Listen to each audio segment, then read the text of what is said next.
Well, here it is, lads, the final vehicle we've all been grinding for in the second season of War Thunder's Battle Pass. This is of course the Centurion Mark 5/1, a British first generation main battle tank purchased and used extensively by the Australian Armed Forces. In game, this tank is a rank 5 vehicle, putting it in direct competition with the Centurion Armour.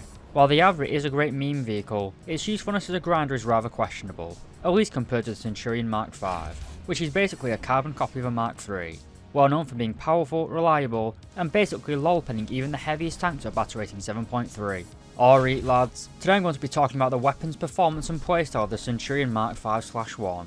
Starting as always with the basics, the vehicle is a rank 5 battle rating 7.3 medium tank located in the British tech tree. Being a rank 5 premium, it will be effective at researching all the vehicles between the ranks of 1 and 6, allowing you to grind out a battle rating 9.7 main battle tank with a battle rating 7.3 fully stabilised lol-penning gun. Truly efficient grinding. To unlock this tank, you'll have to reach the 75th rank of the current second season of War Thunder's Battle Pass. Upon reaching the tank, you will receive a coupon which you can either redeem now or save it and then sell it later on the Gaijin marketplace. You might all want to grind out this tank, as I think it's going to be selling for a lot of money in the future. Being a premium vehicle, you have a very cheap crew train cost of 10,000 silver lions, and to purchase the expert and ace qualifications for the tank, it will cost you 420,000 silver lions and 1,100 golden eagles respectively. By British rank 5 standards, the vehicle also has a pretty cheap repair cost of 4,300 silver lions, although this may increase in the future as the Centurion Action 10 has a repair cost of over 5,000 silver lions, and they pretty much have identical guns, mobility and armour. Moving on to the rewards, the Mark 5 has a base modifier of 1.9, giving you an RP modifier of 380% with a free-to-play account and 570% with a premium account. This is exactly the same as the other two premium Centurions in the game. You also have a base overline modifier of 1.4, the same modifier found on all of the higher tier premiums. This gives you a base overline modifier of 280% with a free-to-play account and 420% with a premium account. In terms of customization, there are several camouflages available to purchase for Golden Eagles, most of which are also available for the other British Centurions, although you do have a rare camouflage, which is obtained by reaching the 79th rank of the Battle Pass. In terms of lineups, battle rating 7.3 Britain has one of the most powerful lineups in the game, only really challenged by the French 7.3 lineup. You can bring along the Centurion Mark 3, FV4202, Elan 90 and the Carnarvon, as well as the premium Stritzwagen 81 and the Centurion Action 10. In terms of close air support, you also have the Spitfire Mark 24, as well as the good old Wyvern. In this video we're going to cover the mobility, armour and firepower of the vehicle before finishing with a conclusion.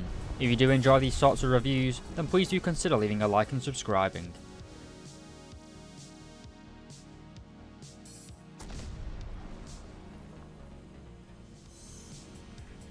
Starting as always with the engine and mobility, and this Centurion is powered by an engine producing 650 horsepower. Combined with the vehicle's weight of 52 tons, it gives the tank a power to weight ratio of 12.5 horsepower per ton. While this is the same as the other battle rating 7.3 Centurions, it is equally as bad. As I said in my old review of the premium Stritzwagen 81, the mobility feels more like that of a heavy, rather than that of a medium tank.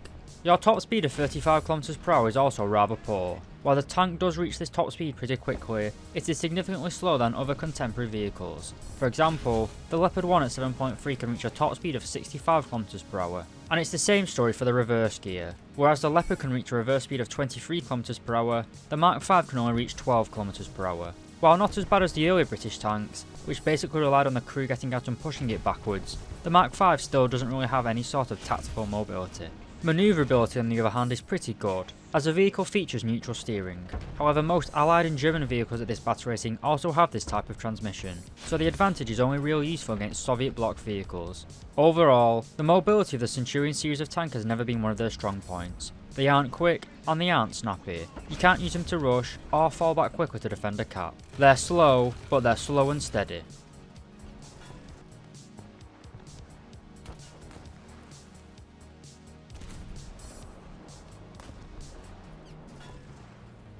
Moving on to the armour and survivability, and the first thing to mention is the fact that Centurion Mark 5 has a crew of 4 men, with 3 men in the turret and a driver in the hull. Just like the modern Leopard 2s, the driver, gunner and commander are all lined up on the left hand side of the vehicle, meaning if you take a round on this side of the tank, there's a good chance the vehicle will be instantly destroyed. Alternatively, taking a round to the right hand side of the hull stands a good chance of detonating the ammunition, as the 6 round ready rack is rather small and all additional ammunition is stored to the right of the driver, making it very vulnerable to detonation. The only way in which the Centurion Mark V really differs from the early Centurion Mark III is the addition of a 2-inch or 50mm plate slapped on top of the upper frontal plate, giving the upper frontal plate a combined thickness of 5 inches or 127mm. And then of course you do have the angling, which further increases the protection. Apart from simply adding more armour, it is also a little truly due to the volumetric armour system. But moving on to the actual armour performance itself, and to test this, we'll be using the BR412D APC-BC round fired by the T54. Starting as always with the lower frontal plate, and we have between 170 and 190mm of protection. Pretty decent to be honest. Moving to the upper frontal plate and it gets even better, ranging from 240mm at the base of the plate and rising up to 280mm of armour at the top of the plate. While this is good protection, remember we are using an APC-BC round. Against APDS and HEATFS, protection is a lot lower. Moving up to the turret, and the cheeks are pretty well protected. As we get closer to the mantlet though, protection drops to just over 200mm of armour. And as we move on to the actual gun mantlet, protection does drop again down to below just 6 inches of armour protection, or around 150mm. This is a weak point of the tank for sure, as relatively weaker enemies can just shoot around your gun and easily cripple the tank. If we turn the camera to the side of the vehicle, you can see that the Mark V does not have the standard bazooka plates found on the other Centurion variants. This doesn't really affect APC-BC, but it will make the tank more vulnerable to heat and HE rounds. But in general, the protection against the Soviet shell is pretty poor here, at only around 60mm of armour along the hull. But if we move up to the turret, we do have a pretty decent 90mm of protection, which should protect you from autocannons in a full up tier.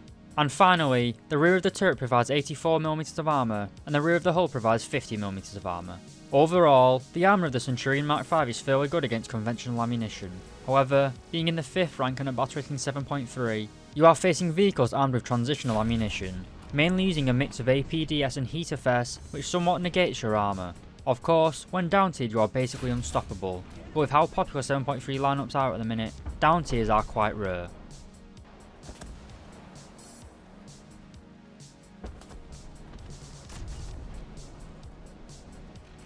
So taking a look at the weapons and ammunition, and just like the Centurion Mark III in the Action 10, the Mark III is armed with the 84mm 20-pounder quick firing cannon, a gun well known for its high penetration and fire rate.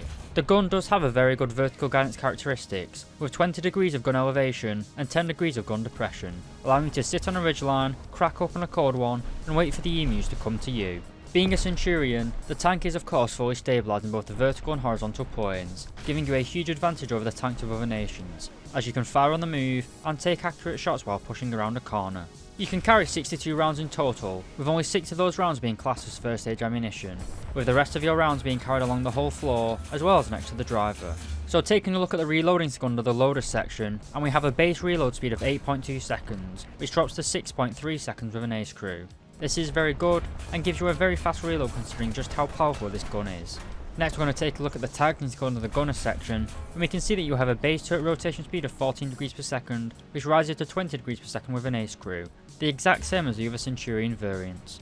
We're next moving on to the modifications, and I want to point out that this tank does not get access to any sort of range finding equipment, meaning you will have to rely on your crew's estimation. As we'll see shortly due to your high velocity ammunition, this isn't too much of an issue. I guess the biggest novelty of this tank is its night vision equipment, but seeing as there are no night matches at the battle rating, it really is just a meme and serves no purpose at all. But you do have a pretty nice field of view in the gunner sight, as well as a base 4.9x zoom and an optional 6x zoom, giving it decent long range capabilities, but not amazing. Moving on to the ammunition, and due to being a premium, you get access to all of these rounds immediately, but technically speaking, you have 4 rounds available, of which 2 are stock and 2 are unlockable. Your main stock shell is a Shot Mark I. This is a solid shot APC-BC round with 232mm of penetration against flat armour, and against armour angled at 60 degrees, it can still penetrate 80mm of armour. As you can tell, it doesn't perform amazingly well against sloped armour, which is an issue due to the emergence of heavily sloped armour in the Cold War era vehicles. The Shot Mark I travels at a high muzzle velocity of 1000 meters per second, giving it great ballistics. Your stock shell is a high explosive shell Mark I. This travels at much slower at 600 meters per second and can only penetrate 15mm of armour at all ranges and all angles. This is a very weak round and shouldn't be used against anything to be honest. You also get access to a smoke shell. It has a radius of 13 meters and a hold time of 20 seconds. Pretty much a bog standard smoke round, great for creating distraction but not really useful for killing. And finally, we have the Shot Mark III round. This is a sub-caliber round, also known as APDS, or Armour Piercing Discarding Sabot, the precursor to modern APFSDS. This round travels much faster at 1400 meters per second, and as a result can penetrate 285mm of flat armour, and against armour angled at 60 degrees, it can still penetrate 109mm of armour. As all German mains know, this round is incredibly effective at battle rating 7.3.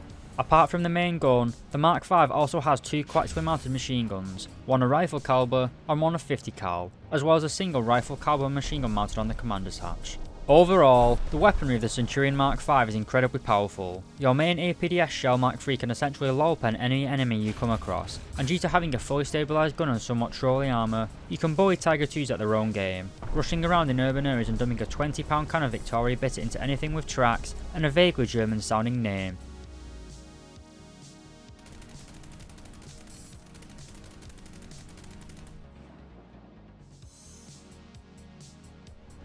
To conclude, the Centurion Mark V is basically just a Centurion Mark III with better frontal hull armour. It retains the same strengths and weaknesses of the other models, with the negatives being the poor mobility, and the positives of course being the powerful stabilised gun. Seeing as this vehicle is a rank 5 premium, it is set to become probably the most efficient grinder in the game. The British 7.3 lineup will now have 4 powerful Centurion based premiums, all of which are competitive and great for grinding both Silver Lines and RP. And due to the Mark V being rank 5, any RP earned in this vehicle will be able to unlock rank 6 vehicles, something which the rank 4 premium Centurions cannot do, giving the Mark V a clear advantage when it comes to actually grinding out the British tech tree. But apart from more efficiently unlocking rank 6 vehicles, the Mark V has no real differences to the other Centurions in the game, and it can get the same experience by playing the tech tree Centurion Mark III. For a premium that needs to be bought for at least 2,000 golden eagles, I would say that the vehicle is still worth it. Whether you want to grind out the British tech tree, or just play and have some fun, the Mark V can do both.